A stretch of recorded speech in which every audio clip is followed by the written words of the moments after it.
Okay, let me clear the screen. Okay.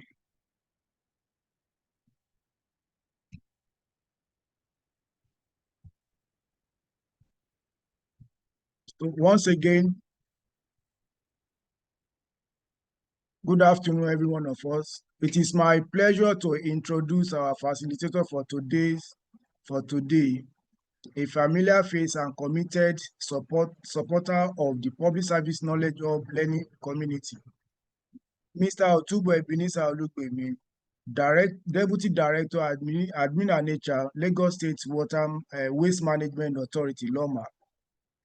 Mr. Otubo is a seasoned administrator with vast experience in establishment matters, personnel management, and budget processes. He has been consistently contributing his knowledge to our session, helping officers across cadres better understanding the inner working of the Lagos State Public Service.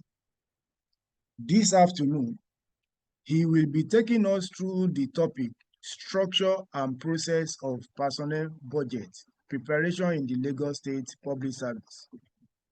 Through his presentation, we will explore how personnel budgets are conceived, structured, and implemented, and more importantly, how these processes affect promotion, recruitment, and deployment decisions.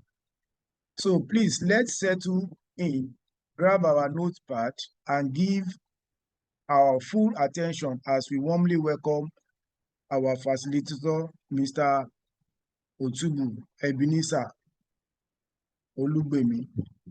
Ladies and gentlemen, please join me in welcoming Mr. Otubo with your emojis to this call. Let me see your emojis that you really want Mr. Otubo. We are almost about more than 500 here. I'm seeing only 2 people.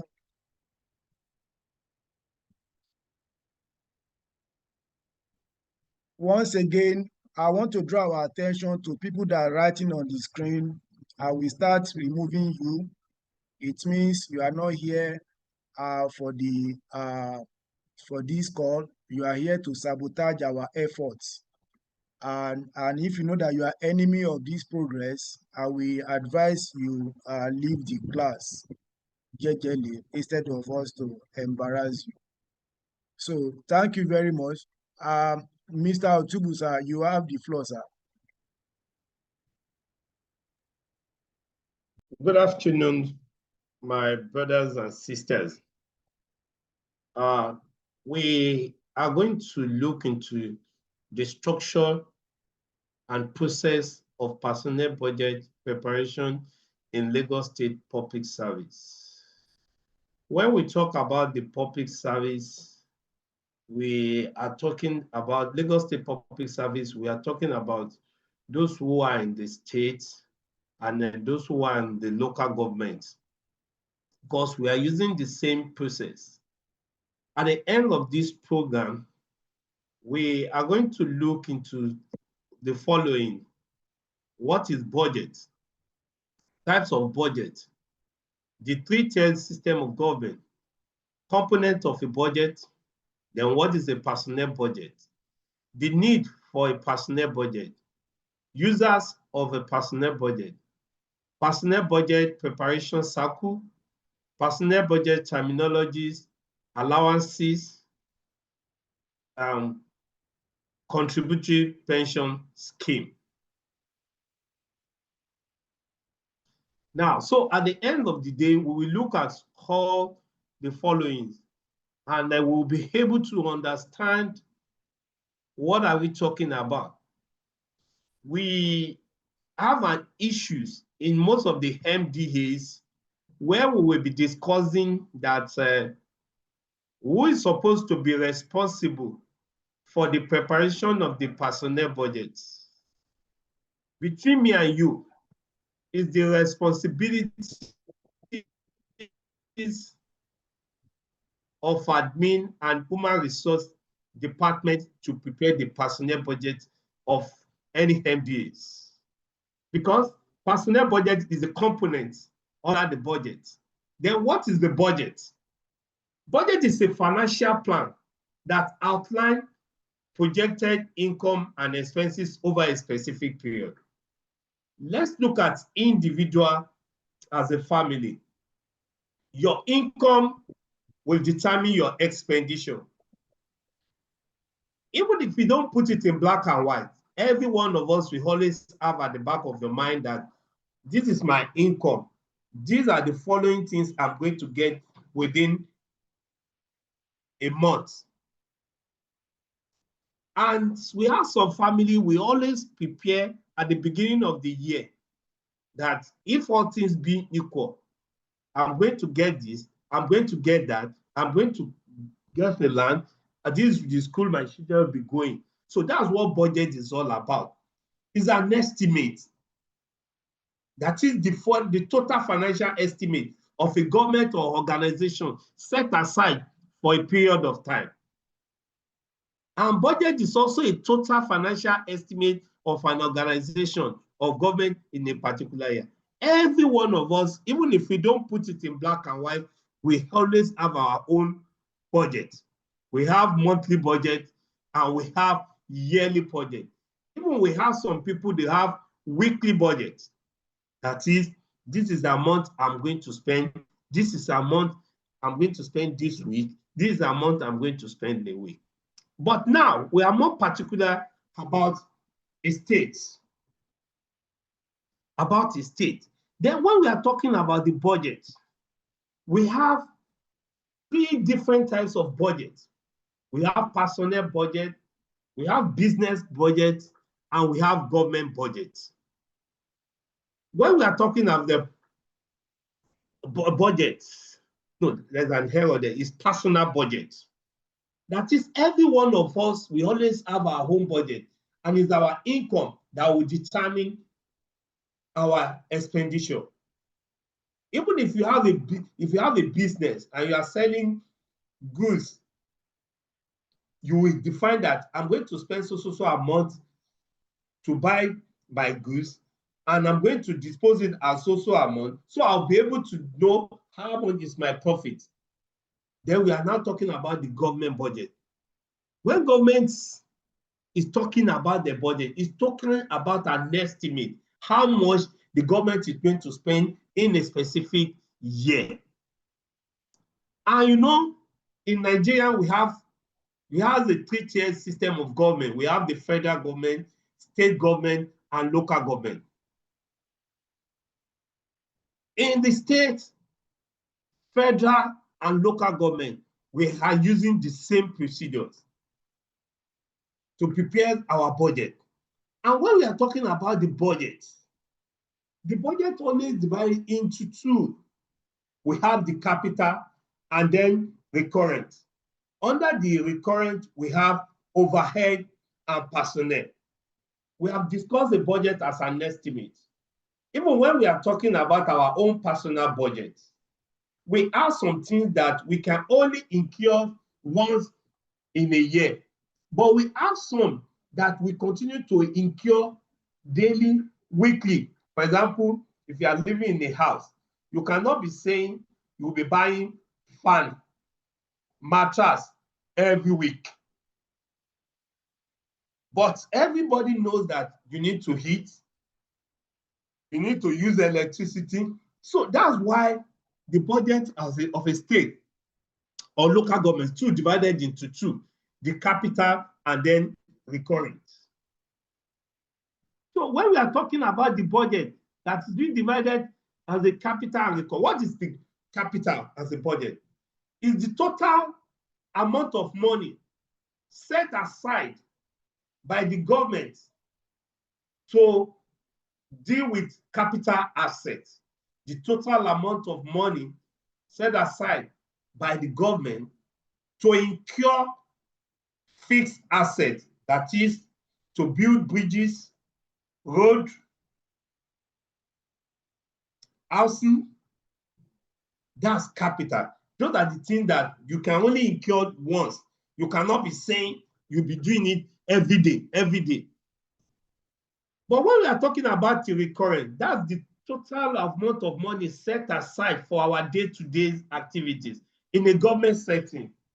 The money set aside to buy fuel, to buy stationaries, to incur the furniture in the offices, that falls under recurrent, and also the salary they are paying us. So when you look about the state budget, it's divided into two, capital and recurrent. Why capital? For the fixed assets, while recurrent is for our day-to-day activities. And under that recurrent, the recurrent two divided into two, overhead and personnel costs. Under this recurrent, when I was trying to explain the recurrent, I explained to you that it discussed about salaries, it discussed about the money we are using to buy stationaries, furniture, to buy petrol, diesel, all those things. And those things falls under overhead. It falls under overhead. And personnel cost. That's an area that we want to deal with this afternoon. Is a sub under the recurrent. And when we are talking about the personnel, it's part of the recurrent expenditure in the total budget. And let me give you a definition. What is personnel budget? It's the total amount of money set aside by the government to pay salaries, wages, pensions, gratuity, severance allowance in a particular year. Is the personnel budget is the total amount of money set aside by the government to pay salaries, wages, gratuities, pension, and severance allowance in a specific year. It talks about the total salaries, allowances, the bonus, retirement benefits of staff, and severance allowance. That's the personnel budget. When you are defining the personnel budget, you must add all the following. If you are talking about personnel budget, you mention salaries and wages. It's incomplete. You must be able to know that some people have retired and they are earning token. It's part of the state personnel budget. They need to make provision for them. The political appointees, after they have served, they must collect their own severance allowance. Political appointees, after they have retired, they will collect severance allowance. While me and you, we are under contributory pension scheme. So that's the difference between the two. Political appointee will collect severance allowance after they have served. And who determines this severance allowance? We have a body at the federal level, we call them RAMFAC.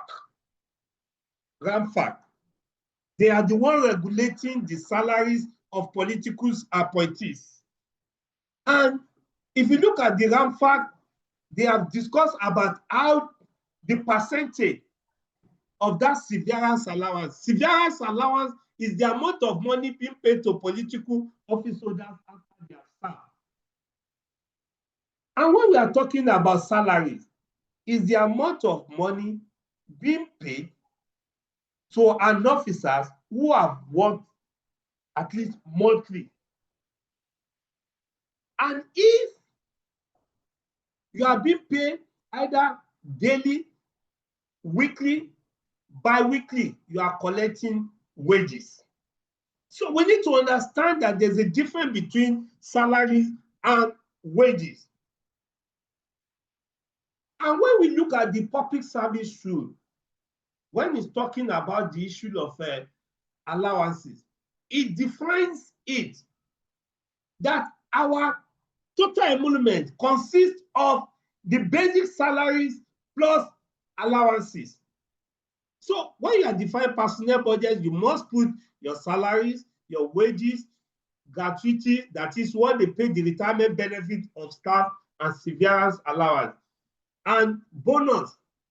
For example, Christmas bonus. So bonus and allowances are two different things. So when you are defining personnel budget, you must be able to explain that is the total amount of money set aside by the government to pay salaries, wages, gratuities, pension, and severance allowance in a specific year. And you recollect that then we discussed about overhead. That's the money we set aside for the running of the office. Though majority of us have looked at the amount they normally pay us as that they are paying monthly for if they are taking it from overhead for the buying stationery, buying all this, but most of us has looked at them as additional income. So overhead, all those ones, the token given to you monthly to maintain your office, that one is under overhead. It's not under personnel. So there's a difference between the two. Both of them are under recurrent. But there's the personnel and there's also overhead. Then this personnel budget, when you prepare the personnel budget, we have a lot of people that normally the information we need to gather there. The personnel budget, the needs for us to prepare the personnel, there's need for us to prepare the personnel budget for proper allocation of salaries and allowances. If you look at the public service rule discuss about different types of allowances. It talks about the job related, it talks about general allowance, it talks about statutory allowance. So we have 3 different types of allowances. So for proper allocation of salaries and allowances, to identify the total number of staff who are due for retirement, we need to prepare the personnel budget to know how many staff we have each year, how many staff are we going to have next year, so that we know how much are we going to pay them, and also those who are going, how many people are we going to employ. Also to know the number of officers on each cadre. In Lagos State, even when you look at the scheme of service, we have above 250 cadres. Even in the health sectors only, they have up to 150. That's why it is advisable for us to understand that we have different cadres. I have some people, they will just say executive officer, without putting us, which type of executive officers are we talking about? Are we talking about executive officer general duty? Are we talking about executive officers audit? Are we talking about executive officers finance and account? We have different cadres. So when you prepare your personnel budget, so you'll be able to understand different cadres,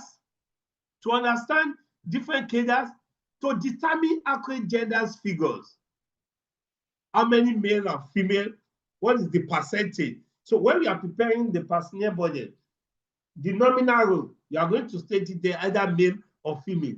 To know the total number of staff who are due for promotion, for conversion, advancement, and upgrading in a year. We prepare personnel budget to know how many people are due for promotion, how many people are due for conversion, who are due for advancement, who are due for upgrading, who are due for retirement.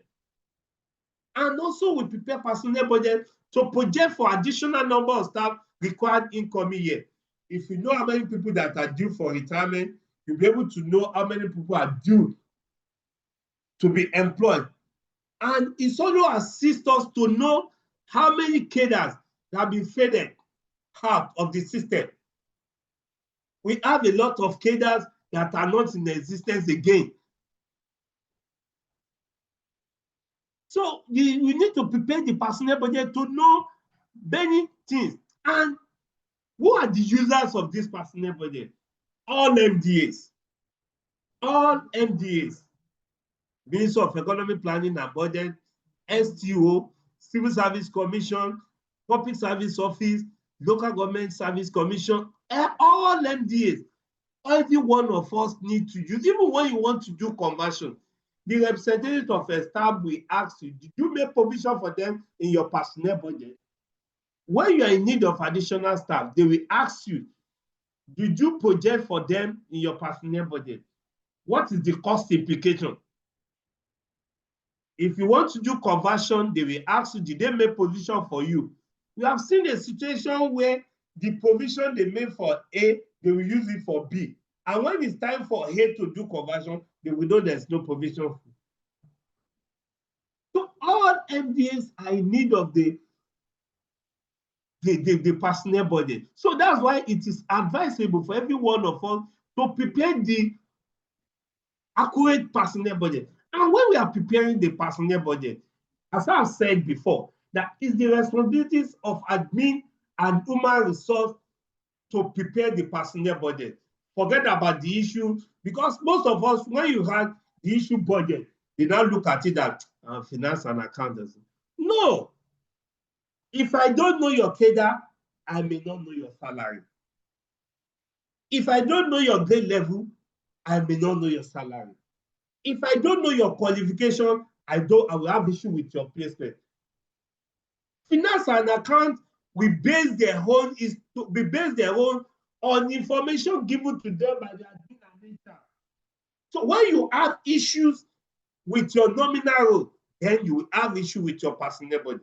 When you want to prepare the personnel budget, you must have all the following with you: the public service rule, the schemes of service, and some extra circulars that talk about the cadres. You know, we have some cadres that are not in the scheme of service, that are still in the circular.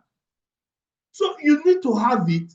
Know what are they. I've seen a situation where somebody is preparing personnel budget and you are promoting a chief executive officer general duty to grade level 15.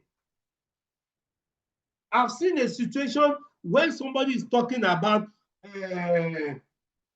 he's talking about a cadre, and you are talking about a cadre. What's the name of this cadre of this former craftsman?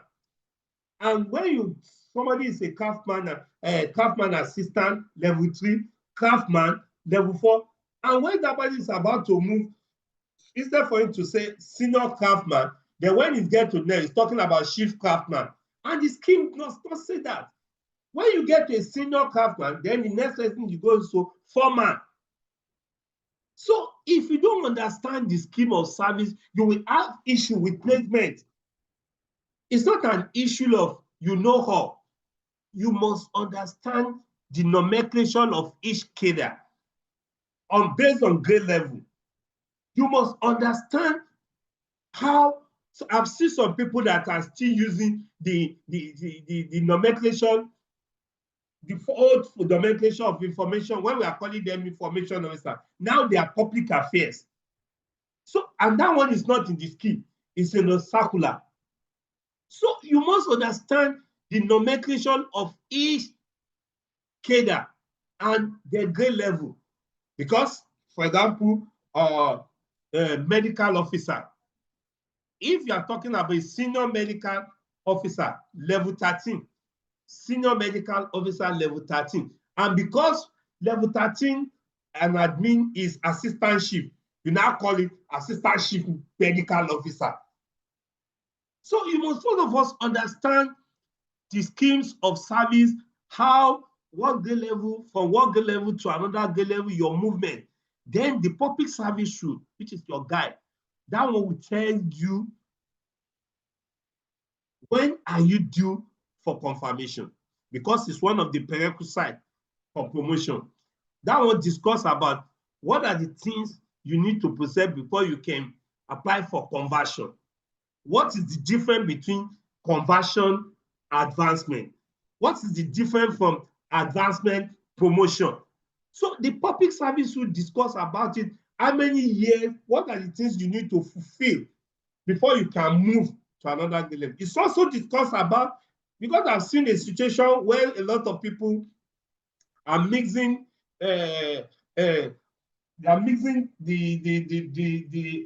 study leave and leave of absence. Thank God that the director of training discussed it and he opened it up to people at the last discussion. So as an admin and human resource officer, we need to be on top of our job and know that if you have all these documents and you study all these documents, and another area is the salary structure.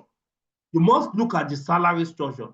That's why when the staff is about to commence the personnel budget, they always put it there that use so step, use particular step. They will define it, use particular step. And we have up to 28 salary structure. So if you mix it up, you create a problem. Study the salary structure, know which cadre you are prepared, and it's your cadre will determine your salary structure. It's your cadre that will determine how much you are entitled to.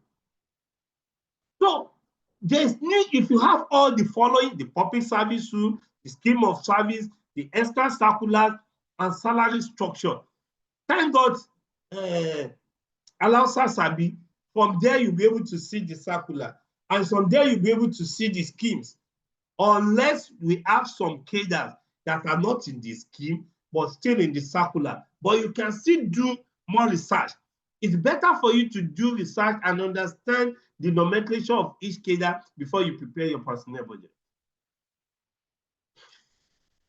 So this is it, the scheme of service. This is the document approved in the public service in which the nomenclature of cadre, point of entry, qualification at the point of entry, method of movement from one level to another, and terminated point are explained. A movement of an officer from one grade level to another grade level, sometimes it may not be by promotion. For example, movement of admin and human resource officer 2 to admin and human resource officer 1 is by advancement. While the movement of finance and account officer 2 to finance and account officer 1 is by promotion. Don't just assume that everybody is by promotion. No, scheme of service explain it, and it explains the terminated point. It explains your prerequisite before you can move to another level. And another thing we need to look at it. That's why I said you need to consider the scheme. You know, the scheme discussed the circular. There's one circular that discusses about the professional cadre, that you cannot move beyond the level 14 if you don't have your professional qualification. You need to put all that one into consideration. So when you are preparing for an officer, either by promotion, you must put into consideration that circular, because that circular discusses that as a professional cadre. Once you get to level 14, you cannot go beyond unless you pass your professional exam. So when you want to prepare your personnel budget, you need to know what you are preparing for, so that you will not create problem by saying you are solving another problem. And public service, this document comprises the rules and regulations guiding the career management in the state public service. Now, when you want to prepare personnel budget, there will always be a circular, issuance of a call circular. In that circular, they will attach the schedule. That is, when are you going to come for your defense, either virtual or physical? It will be defined. So it defines the step you are going to use. That is, education, use also step, health, use also step, others, use also step. And it's also discussed about they will use some terms. They will explain there that if they did not make provision for you in the budget, you are not going to be considered. If you discuss about the variations, that is, if there's a variation, they want to know how many numbers you have, how many numbers did you prepare for. Then, after the issuance of circular, you need to read the circular to don't just assume that what happened last year is the same thing that's going to happen this year. Study the cost circular so that you prepare and come for bilateral discussion. After your bilateral discussion, then the Ministry of Staff and Training, so a staff directorate there, we compile all your discussion, all what you agreed on, the total amount you agreed on. And we always have some agencies, they will have an approval of Mr. Governor to recruit, and they will be keeping it. They are supposed to bring it so that we will make provision for them because they are going to pay them.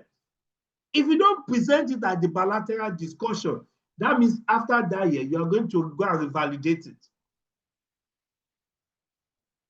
So the circular we discuss about it, then establish all the what you agree by all MDAs, they will compile everything together and take it to Ministry of Economic Planning and Budget.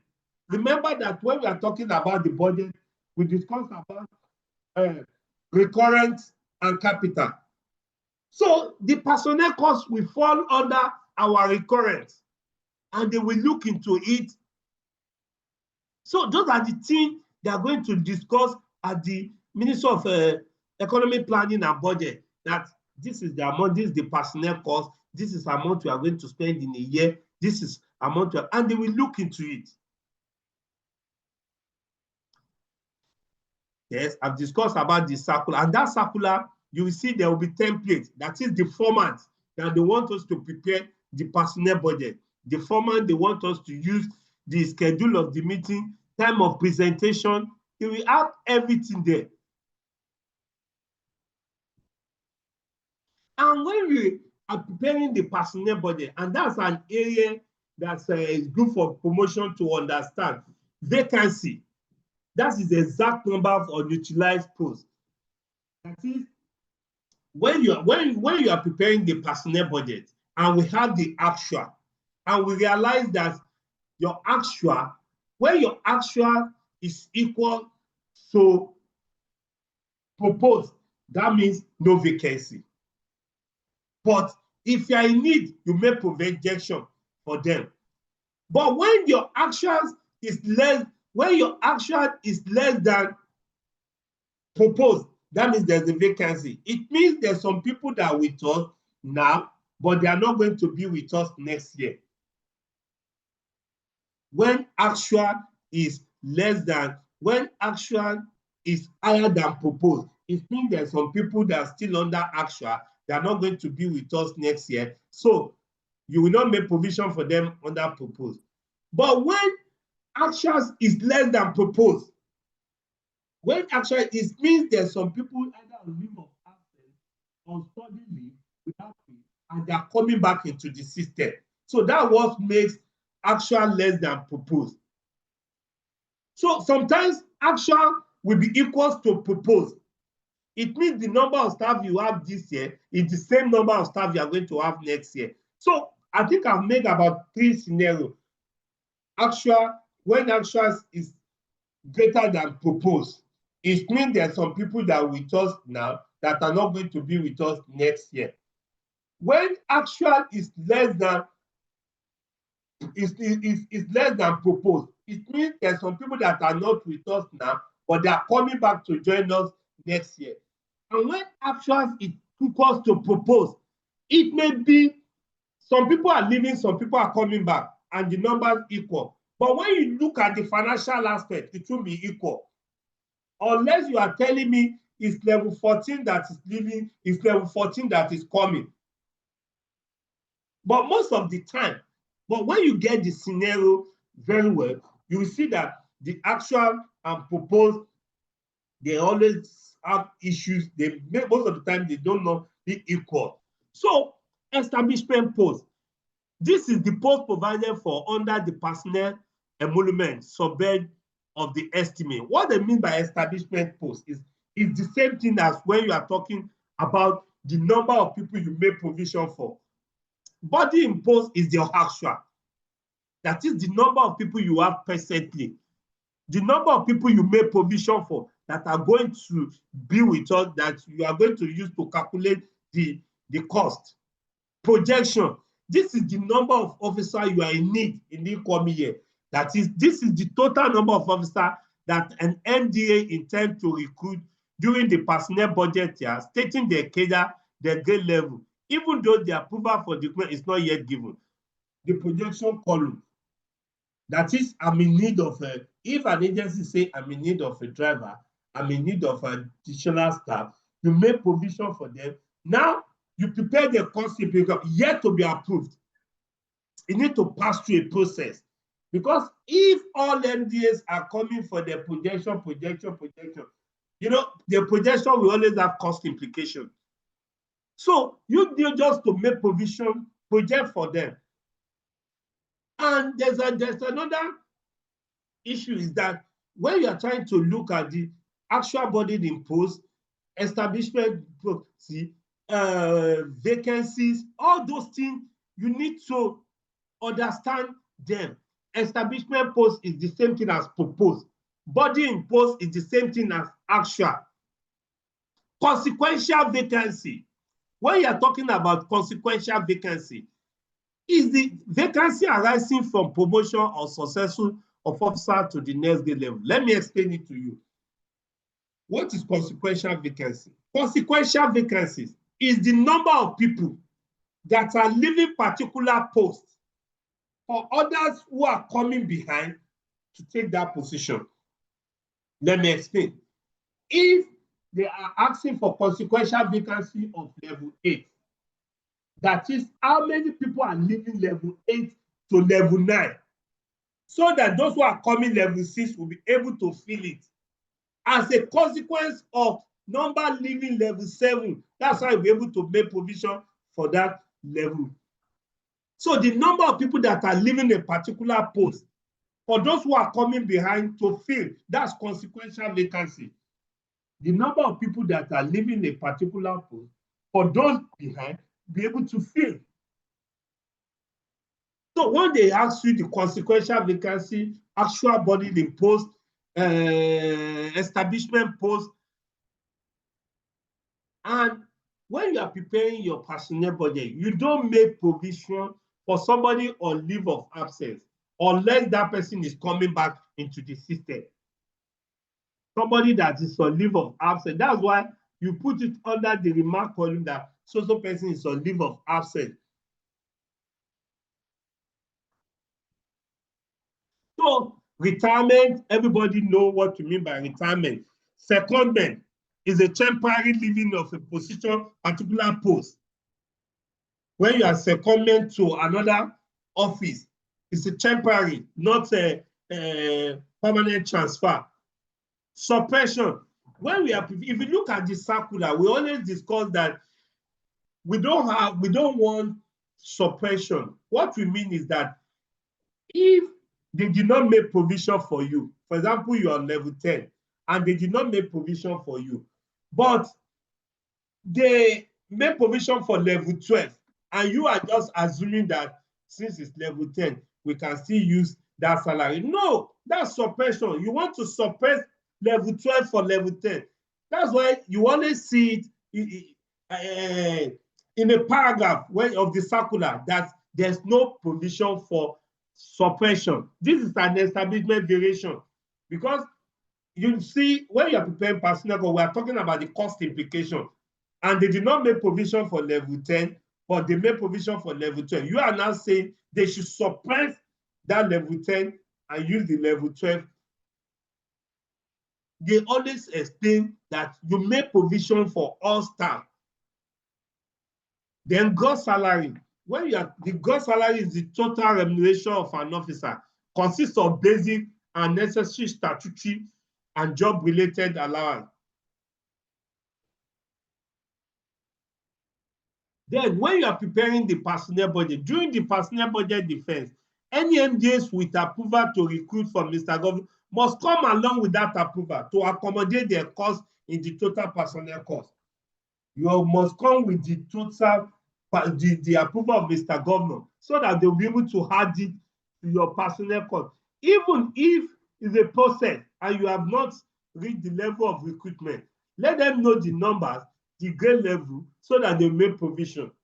Now, when you are preparing the, as I've discussed about the issue of salary, When you look at our salary, especially, let me pick as an admin or finance, our salary consists of the basic and statutory allowance. But those who are in the health sector, their salary consists of the basic salary, job statutory allowance, and job related. What are the statutory allowance? Statutory allowance are utility, furnitures, transport, rent. Those are statutory because we are public servants. And when we are talking about job related or professional life, it depends on your cadre. It's your cadre that will determine whether you're entitled to job related allowance. For example, as a nurse, you are entitled to shift allowance, you are entitled to peculiar allowance. So statutory plus job related. Then what we are talking about general allowances, that's when we are talking about ESTA code. ESTA code. Because of assignment given to you by the government and you are entitled to this. So those are the general allowance. But job-related allowance is being determined by the nature of your job, the cadre. That's why I was telling you that we have up to 25 different salary structure. So as an admin officer, my salary will consist of the basic and statutory allowance. As a medical doctor, your salary will consist of the basic allowance, the basic salary, statutory allowance, and job-related or professional allowance.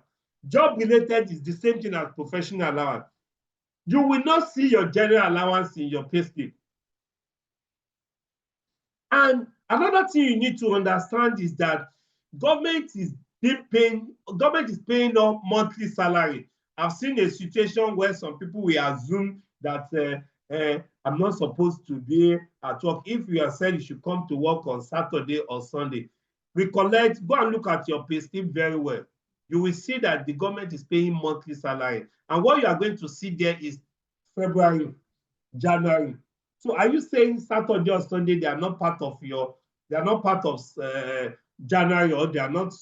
that month?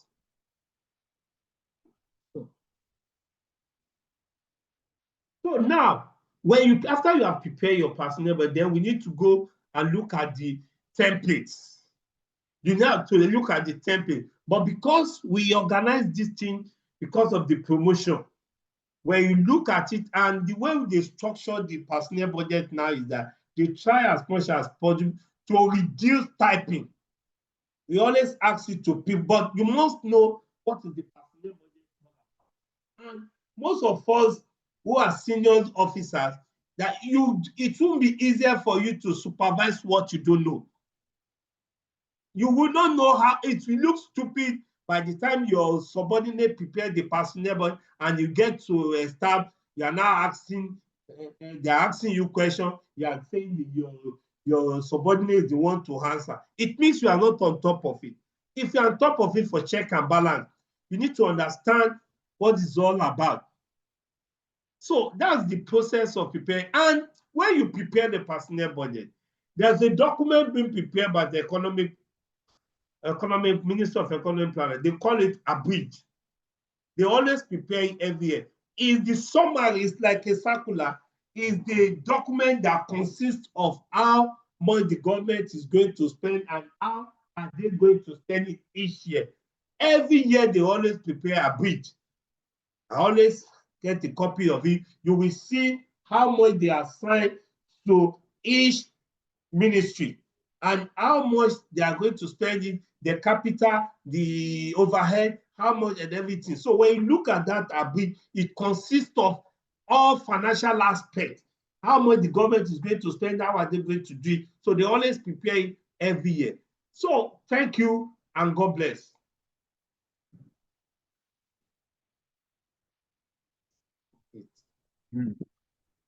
Over to you, Mr. Jami. Yeah. Yes, sir. Thank you very much, sir. Please let me see your emojis. If you really enjoy the class, we have over 500 here. I'm seeing only 2. All right. Thank you very much. Now we are in question and answer segment. You raise your hand up. Adeomi, please stop writing on the screen. So raise your hand and ask your question. So the rules that guide that, if you're allowed to talk, your name, your ministry. Ajayi, please stop writing on the screen. Your name, your ministry, and your question. And let your question be brief. Just go straight to the point because there is no time, so that we can prepare for the second session. So the emoji is okay. So start sending in your question. Remember your name, your ministry, and your question. Please be brief about it. Thank you. So I first call on Lukman Kotun. You have the floor. Lukman Kotun. Thank you very much. My name is Lukman Kotun, Deputy Director of Social Welfare. My question to Mr. Otubu, thank you very much for this insightful section on personal budget preparation. Thank you very much. It's been a very wonderful section. My question is on this your actual and proposed. Please, I want you to go back and give us brief explanation on when the actual is less than the proposed, when the actual is more than the proposed, and when the actual is equal to the proposed. Thank you very much. Yeah. Thank you very much, Mr. Lukman Kotu. You see, when we are talking about the actual and proposed, the difference between these two is that how many staff we have now, how many staff are we going to have next year? When your actual is greater than proposed, it means there's some people that are with you this year. Either they are with you here, but next year they will have retired. So it means actual is greater than proposed. You have 45 staff actual, and now you have 42. It means some people have retired. The audio, please. Yes? What is the audio is bad, please. The audio is bad, please. Can you please help me, please? Okay. Okay, I can hear you now. Okay. What I'm saying is that, for example, if your actual is 45 and your proposed is 42, it means there's some people that are with us this year that are not going to be with us next year. And it may be that some of them are going to retire next year, or some of them may be on leave of absence or study leave, so that they will not make provision for it. If you are study leave with pay, they will make provision. If you are study leave without pay, then they will not make provision for you. So it may be the reason why your actual is greater than proposed. But when your actual is less than proposed, it means there's some people that are not with us this year, but they are going to be with us next year. Some of them may be coming from leave of absence, study leave, and they are coming back into the system. So you need to make provision for them. That's why we always have a remark column to state the position of all staff.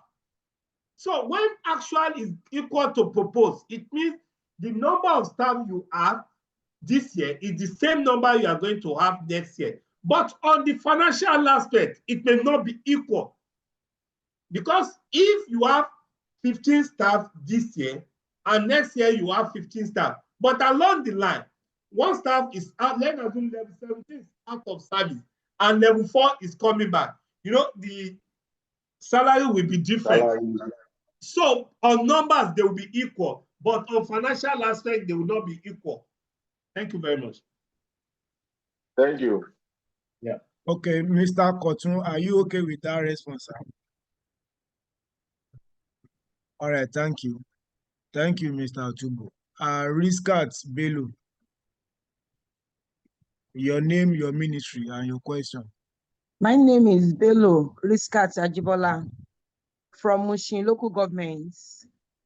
My question is, thank you so much, sir, our moderator and Mr. Otubu. We really appreciate you and we enjoy the lecture, sir. My question, sir, on the personnel budget preparation, what is the implication of suppression on personnel budget? Then I also want you to please, sir, explain more on preparation cycle of the budget, sir, about the insurance of cost circular, the bilateral discussion of by the MDAs, and the other one. Kindly come over on it, sir. Thank you so much, sir. Thank you very much, my sister. We talk about the suppression. You know, suppression is not allowed when you're preparing personnel. You know, I've explained that the uses of this information. When you prepare the personnel budget, and there's a document that says how many staff you have on each grade level. You say you have for level 14, you have 3. Level 15, you have 2. Level 13, and you now suppress. Automatically, it will have effects on your data. And this data, you see, when you are preparing the personnel budget, there's a form where it's collating all the data. And immediately you suppress, you will see it will show red. It means the number is not tally. For example, if you have level 10, 6, and you now suppress level 14, where you have 2, you suppress it to make level 10, 13. Automatically, it means all your forms are not on the same game. It means the people you did not make provision for are now suppressing another grade level for another grade level. You are creating another problem. That's why we always say that when you're preparing your personnel budget, know the number of staff. Know how many number of staff you have on each grade level, so that you will not go and suppress. Once you suppress, it will affect the financial aspect, it will affect your data, it will affect everything. That's why they always put it a paragraph that no suppression. And you are talking about the preparation cycle. The preparation cycle, issuance of circular. The circular will explain it will explain the step you are going to use. It will explain the template, how you are going to follow the template before your bilateral discussion. At the bilateral discussion, you explain to them the number of people that are going to do conversion, the number of people that are due for advancement, the number of people that are due for retirement, the number of people that are coming back. So that's at bilateral discussion. Both parties need to agree the number of staff you make provision for, the number of staff that are retiring. This is the total personnel cost. Because they are still going to take it to economic planning, where they are going to defend it. And what they are going to take to economic planning must equal to what they are going to take to the House of Assembly. In a situation where the Minister of Economic Planning is taking 40 to House of Assembly, and the agency is coming with 60. That's why they have already prepared in a way that you need to countersign it. Any number you agree on, both parties need to sign. So, from bilateral discussion, a staff is going to merge everything together. What is coming from each MDAs?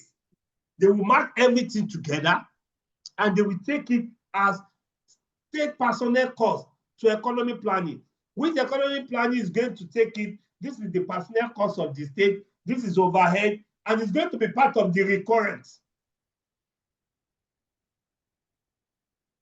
Thank you very much. Thank you so much, sir. Yeah. God bless you. You are wonderful. Thank you, sir. Thank you, ma'am, Mrs. Bello. Gafar Oyebanji, your name, your ministry, your question. You have the floor, Gafar. Oyebanji Gafar. Okay. Rufus Elijah, you have the floor.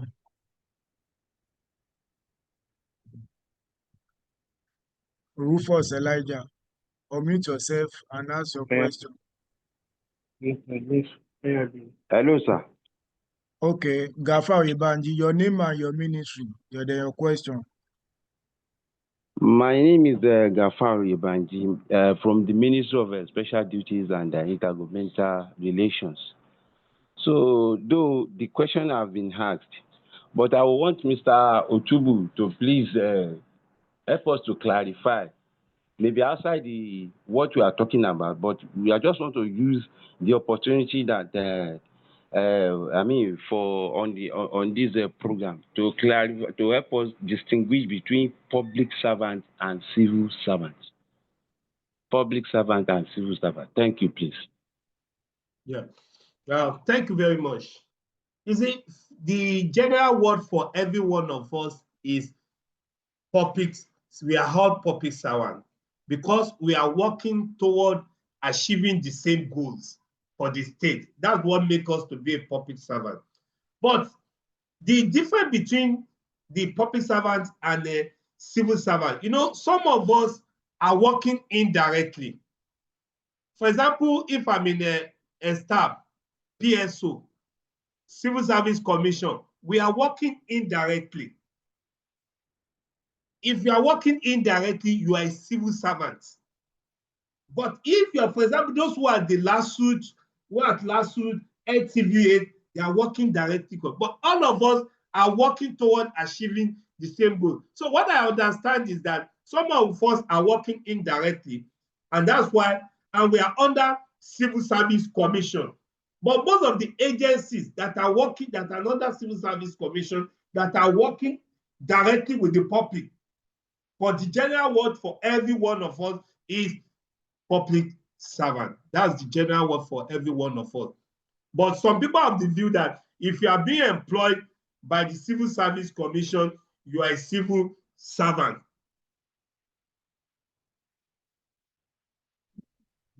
Thank you.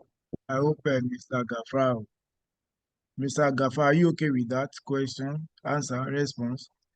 Yes, thank you very much. Thank you. All right. Thank you, sir.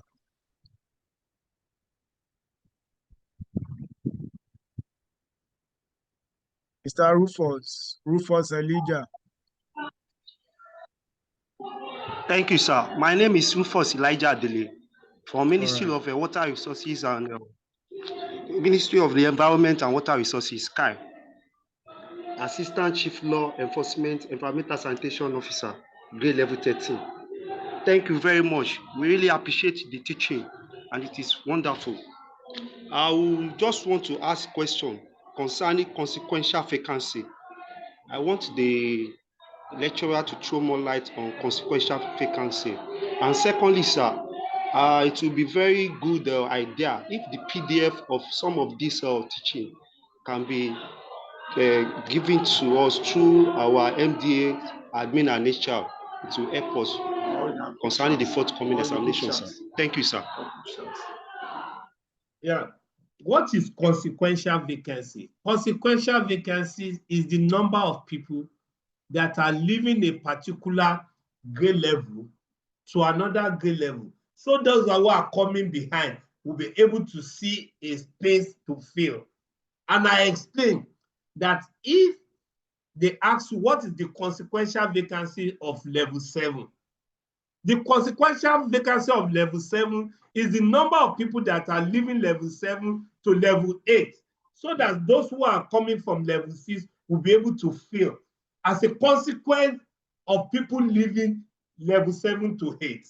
That's consequential vacancy.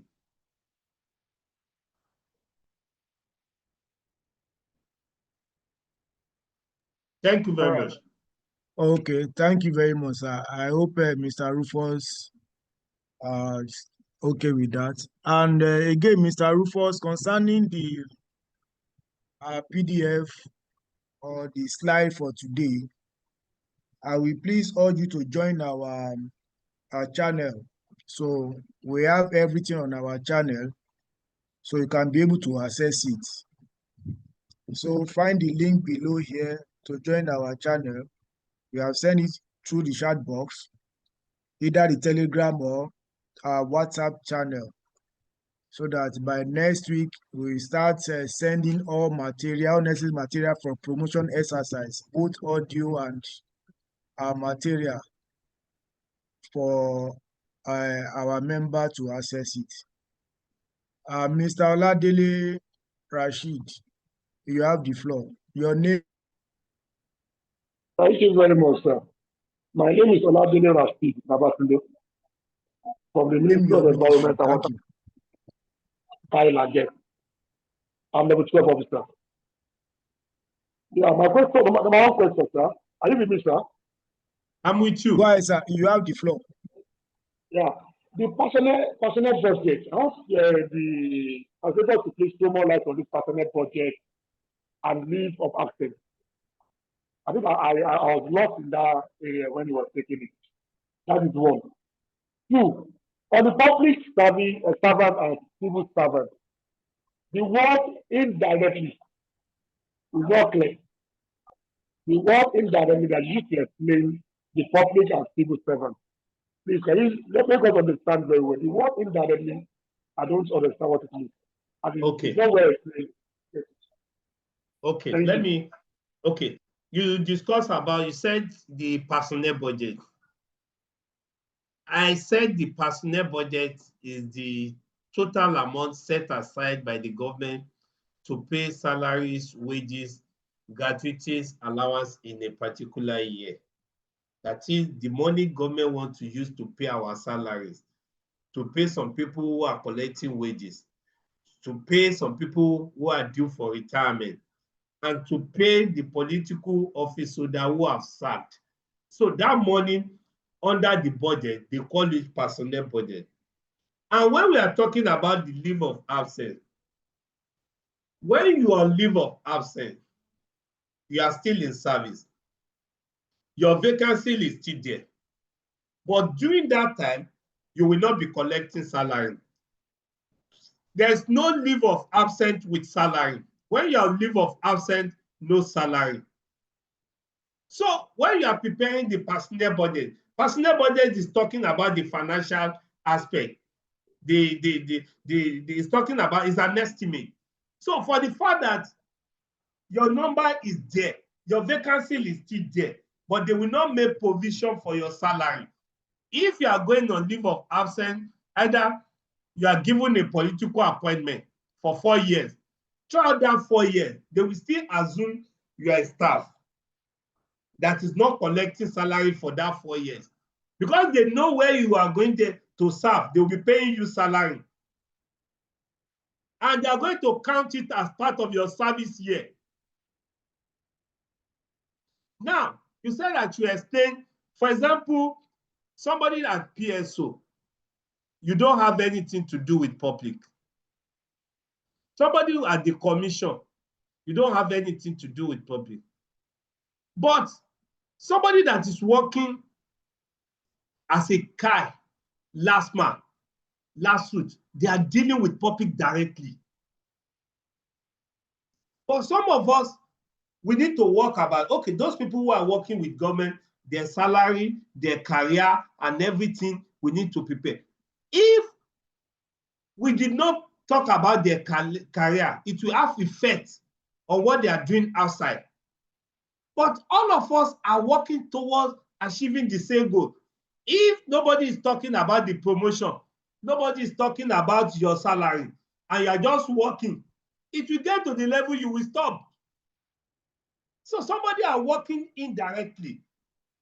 While some people are dealing with public directly, the law enforcement officer, traffic, passing vehicle, those who are class 2, the nurses, they are taking care of people, all that kind of thing. But some of us in PSO, staff, commission, you have nothing to do with the public. But every one of us are working towards achieving the same goal. Thank you very much. Okay, thank you very much, sir. TechnoSpark 5. Initially, we don't normally take questions from unknown name. It's our rules here. We don't take questions from anonymous. And we have been telling you that whenever you want to join call, please, even if you are on the call, you can still change your name, change your gadget name to read your name. So you have to learn this thing, because when you get to promotion exercise interview and you now use your gadget, it means that you have failed yourself. Ilesanmi Oladunni, your name, your ministry, and your question. You have the floor. Thank you very much. My name is Ilesanmi Oladunni. I need my ministry. I'm from the Ministry of Environment and Water Resources, Lajes Kai. I'm on grade level 12, going to 13, sir. So you talked about CADA determine our salary entitlement, and that general allowances are not captured in our payslip. Please, can you shed more light on that? Thank you. Okay.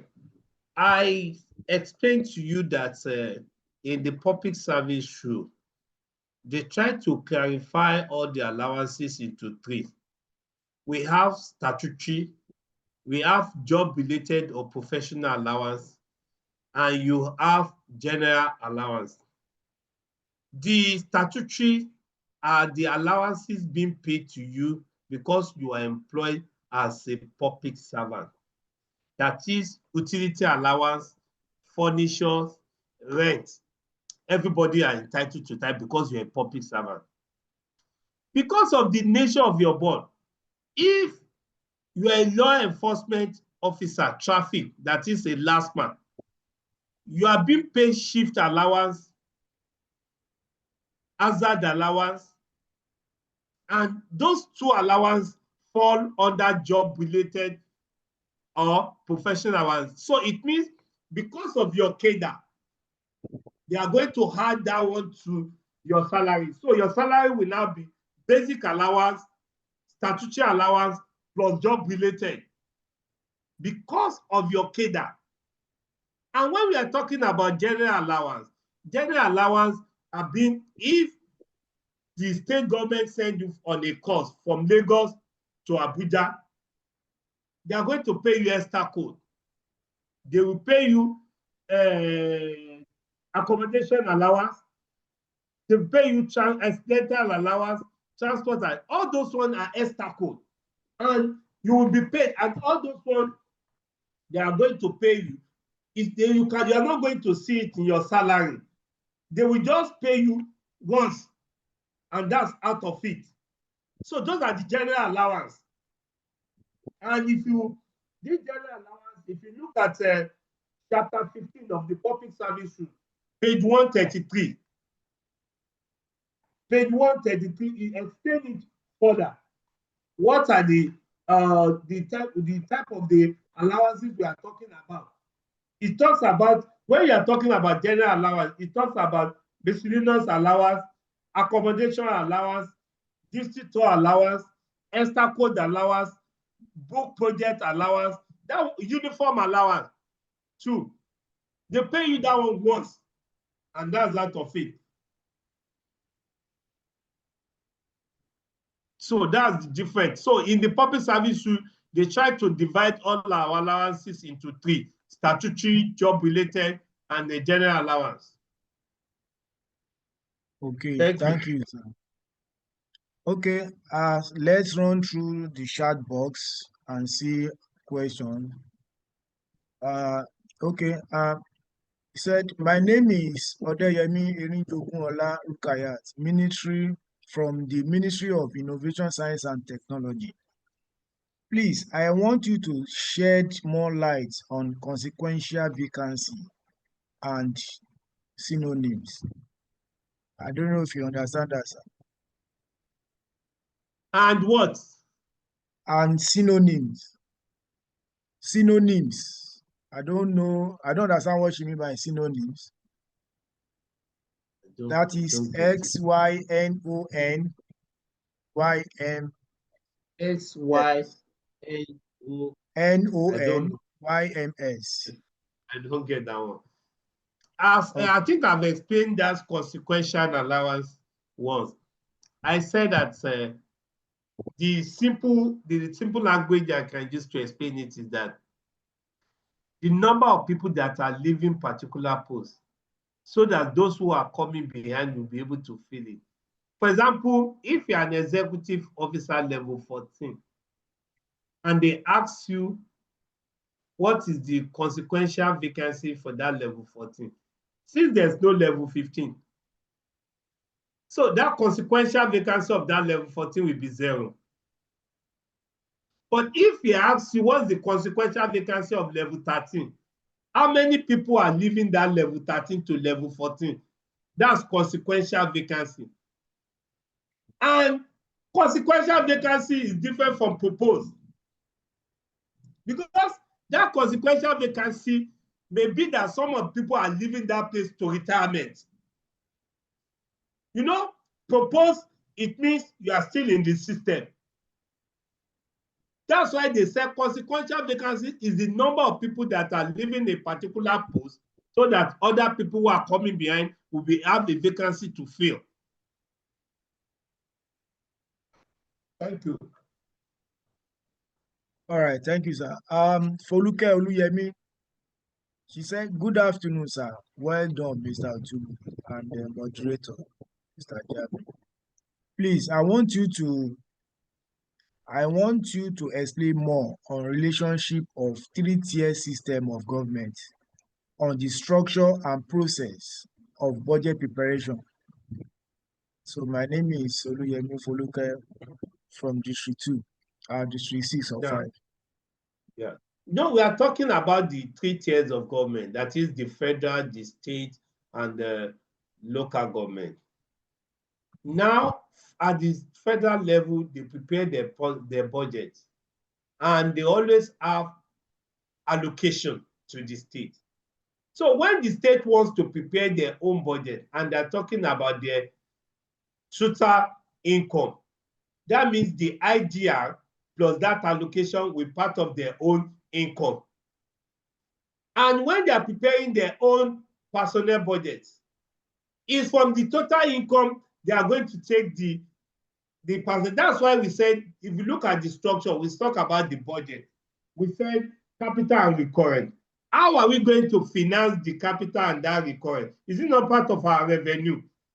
It's from our revenue that we'll be able to put money to all those things. So the structure, even at the local government level, from the allocation being given to them, that's when they'll be able to pay their staff, their salary. They have their own capital project, and they have their own salaries. What they, there's some people, they call it running cost. Running cost is from their overhead. Most of the people look at that running cost as additional salary. Running cost is not additional salary. It's for the running of that office. And that one is from overhead. So the structure at the state level, the structure at the local government is the same thing. That's why you will see that the way we prepare the personnel budget at the state is the way we prepare it at the local government. Because we are talking about promotion, we are talking about conversion, we are talking about advancement, and it's the same structure. And we have the same salary structure at the state level. Thank you very much. All right. Thank you very much, sir. We have many questions, and sorry, we won't be able to take all the questions, so that we can go and prepare for the second session. But meanwhile, Taofeeqat Olaide, you have the floor. Unmute yourself. Good afternoon. My name is Mrs. Oladunjoye Olaide from the Ministry of Tertiary Education. Mr. Otubu Ekojo Meta. But I'd like to ask this. I have to ask this question. It's concerning leave of absence. The wife of a diplomat, is she still entitled to going on leave of absence and still remain on her grade level whenever she comes back? That's one. Two, I want you to throw more light on the difference between wages and salaries. Thank you. Okay. Yes. The staff of a diplomat, if you're on level 14 and your husband was given an appointment, you can go with your husband, but you will not be entitled to salary, but your grade level still stands. When you return, in line with the public service rule, they will ask how many SPADEP do you have. You must fulfill the condition for promotion. Once you have fulfilled the condition for promotion, you are due for your promotion. But your vacancy will still be there for you if you are given a letter of approval to go on that study leave. Then you talk about the wages and salary. Salary is monthly.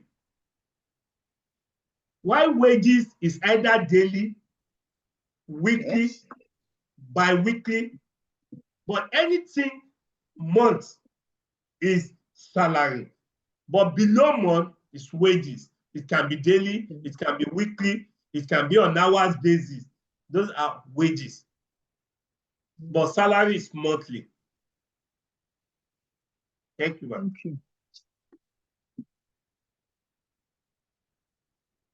Thank you, Mr. Let me just take one more question from the chat box so that we can round up. Sorry if I didn't pick your question. I'm sorry. Due to the time, we still have another class this evening, which I want you to prepare for it too. Okay, let me just speak randomly. Subaru Basira Tomomi, Lagos State House of Assembly, level 10, going to 12. Sir, please, can you explain more, sir, on the difference between consequential vacancy and consequential allowance, sir? Thank you, sir. Consequential allowance. There's nothing like consequential allowance, but there's consequential vacancy. There's consequential vacancy. That is the number of people that are leaving particular posts for others behind to fill. That's consequential vacancy. But there's no consequential allowance for that. What you call consequential allowance is if you're on level 7 and you move to level 8, those who are on level 6 are going to fill that level 7.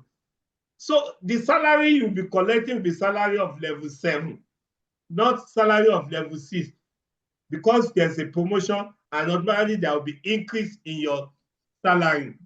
Whether that's what you mean by consequential allowance, because when you move, there will be increase in your salary. There's no way you move, there won't be increase in your salary, whether that's what, but I've never heard of consequential allowance before. Okay, thank you. Last on the list, Momo Labisi Ashabi. Public servant serve. I think this one is trying to buttress your point, not question. Let me just see one more. Okay, someone is trying to, okay, I think you have answered that, difference between salary and wages. Sir, we will not same officer on the street. Just want to pick one more. Difference between, okay, we have answered that. Okay.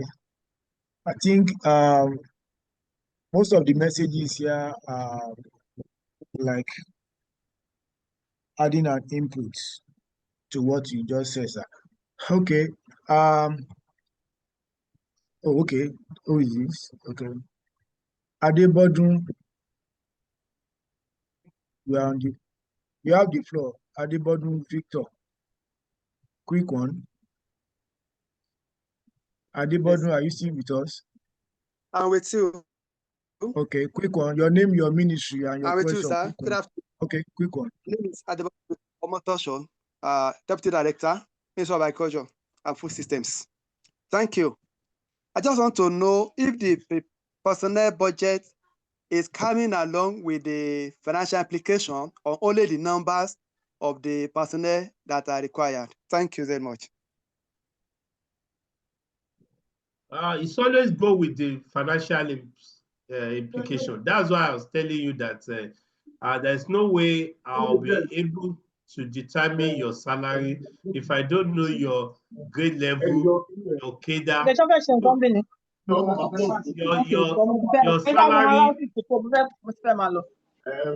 salary, your grade level, your cadre will determine your salary.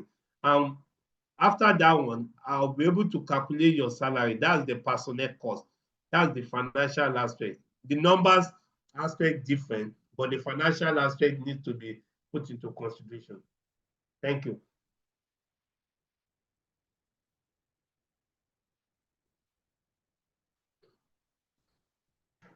Thank you, Mr.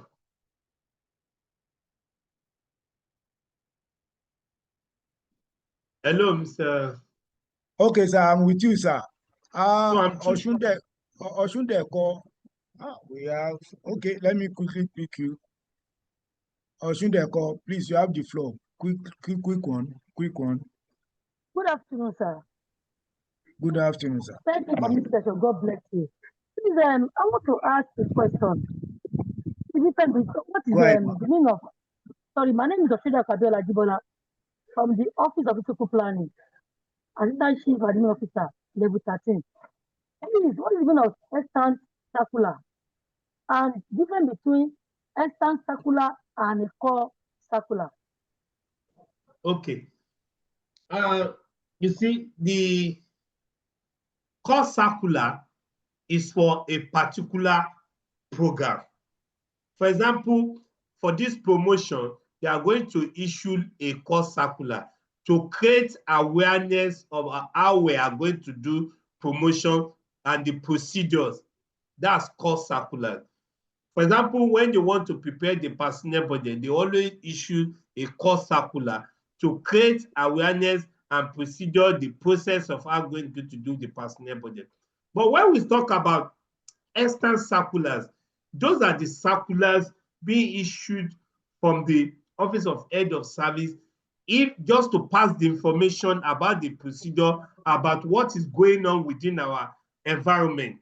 That are the one being issued from the Office of Head of Service and every year. And when you are, for example, when you are talking about either creation of a cadre, creation of anything, or giving somebody appointment, they need to issue a circular, and which will be using as a reference, which will be used. So that's why we always say that if you want to prepare any personnel budget, you need to understand the circular that guides you.